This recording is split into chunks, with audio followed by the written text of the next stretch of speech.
Eu acho que a principal causa da desvalorização do real em relação ao dólar, tá? É justamente, e é o mesmo caso, por exemplo, da curva de juros de longo prazo tá elevada, é um entendimento, tá, dos agentes econômicos que não há perspectiva de retomada do crescimento da economia brasileira.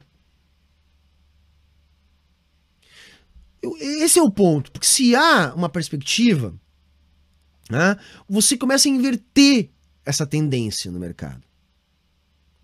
Você só vai conseguir segurar o dólar, não vai ser com intervenção do Banco Central, que eu defendo que deve existir, evidentemente, em momentos de maior estresse.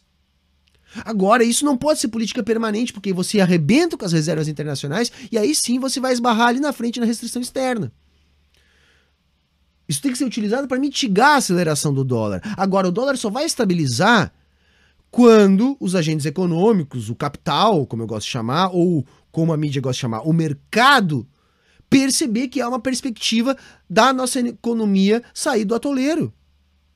E os dados da nossa economia só não são mais aberrantes por causa do auxílio emergencial, que promove coisas que evidenciam o tamanho da desigualdade no Brasil.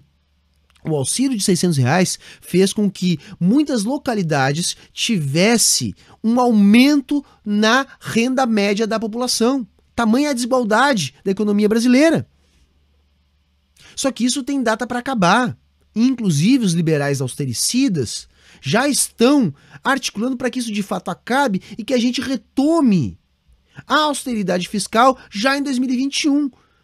Ora, vocês acham que o mercado, que eu prefiro chamar de o capital, não sabe disso? Sabe, você vai acumular lucros para o setor financeiro, vai continuar aprofundando a desigualdade, o desemprego e assim aumentando a superexploração da força de trabalho, que é o que garante a lucratividade da nossa burguesia. Então isso tem uma funcionalidade. Ou seja, a retração do PIB não é incompatível com o aumento da taxa de lucro dos capitalistas brasileiros, gente. E é isso que está previsto para a nossa economia. Só que os capitalistas do conjunto global estão sabendo disso também. Só que os nossos capitalistas aqui estão no dane-se pro dólar. Primeiro porque tem uma grande parte, que é quem dá verdadeiramente as cartas, que está ancorado no mercado financeiro. Esses ganham sempre. A diferença é se eles vão ganhar mais ou menos. E a outra parte está no agronegócio, no setor de commodities, que também não está nem aí para a escalada do dólar. Ao contrário, ganham mais com isso. Então não há perspectiva de mudança de viés no dólar. Claro, há um limite. Eu já falei disso aqui há muito tempo atrás, naquela época que eu estava mais envolvido com as leituras desenvolvimentistas. Há um ciclo, porque quando o dólar valoriza muito também, começa a entrar bastante. E aí dá uma invertida nesse processo. Só que aí fica naquele ritmo de montanha-russa do dólar.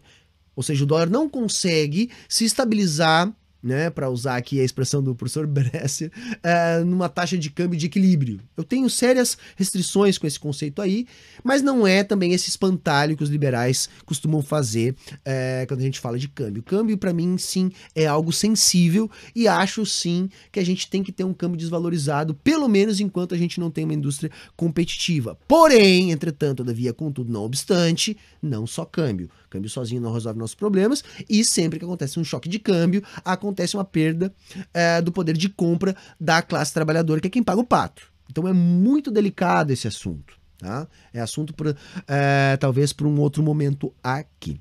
Mas eu acho que a resposta da tua pergunta é essa. O dólar não está se estabilizando porque não há perspectiva de retomada do crescimento da nossa economia. Não há retomada do crescimento.